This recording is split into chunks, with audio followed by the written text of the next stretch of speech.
When the man spoke, she became a hollow puppet, and the part of her that could resist vanished. I'll be very upset if you vomit in this car. Big girls don't do that. It was dark outside. An occasional neighborhood lamppost crept past the windows of the long black BMW. The car rode quietly as gravel crackled under the tires. Nicole looked at the bearded man sitting beside her in the back seat, a 30-something who looked like a military guy. His beard pushed on the collar of his flannel shirt. The 24-year-old yoga instructor heard herself say, "No, they don't. Why am I agreeing with him?" She blinked heavy eyes at the bearded man beside her, squinting to bring his features into focus. It was no use.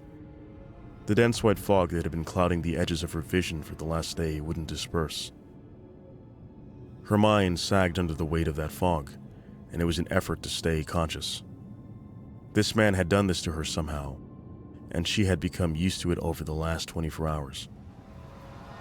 She had never killed anyone until 20 minutes ago, and the man with the beard had told her to feel just fine with it. She didn't feel much of anything at all, but somewhere inside of her, there was disagreement. Like in her belly, it wanted out. The leather seat smelled like luxury. She leaned her head against it, hoping the smell would keep her mind off everything. The bearded man watched her. His gaze seemed paternal. "I feel like a child inside. He's enjoying it." The staccato click at the BMW's turn signal sent her attention forward to an unfamiliar neighborhood appearing in the windshield. "We're almost there," said the older man behind the wheel. The driver wore a sharp suit that reminded her of her dad. The bearded man took in a slow, calm breath. "His breathing is perfect. He would be great at yoga." He leaned forward and grabbed the side of the driver's seat. "Make yourself safe now, Mike." She turned her head to see the driver pulling at a wire from somewhere beside him. He fumbled with it for a bit, producing a set of earbuds, and pressed them deep into his ears. Jazz music blasted from the tiny speakers. The driver reached beside him again and found a set of hearing protection earmuffs, like the construction workers behind her yoga studio wore. He steered with his knee while he pulled them onto his head, pushing them against his ears. He then grabbed the wheel, lifted his hand, and shot a thumbs-up gesture to the beard man. The beard man patted the driver on the shoulder, then turned back to Nicole. He sat back into his seat and looked her body over, and his lips squeezed together in what seemed like shame, maybe a regret.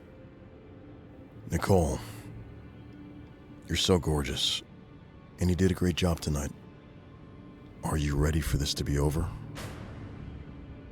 Her face was still resting against the seat, but she felt herself nodding. A second later, there was a hand on her shoulder, and the beard man spoke a word in a deep voice that sent ice-cold electricity down her spine. "Listen." She knew he was saying that phrase again. She heard the second word, "Nicole," and felt a forceful wave of gravity pull her into the seat. She heard the echo of a few more words she was never quite able to distinguish. Part of her mind went somewhere else. The part of her that stayed with this man would do things she didn't like. She had only known him for a day. Her life was ruined. She was ruined. All because she had raised her hand at dinner 28 hours ago.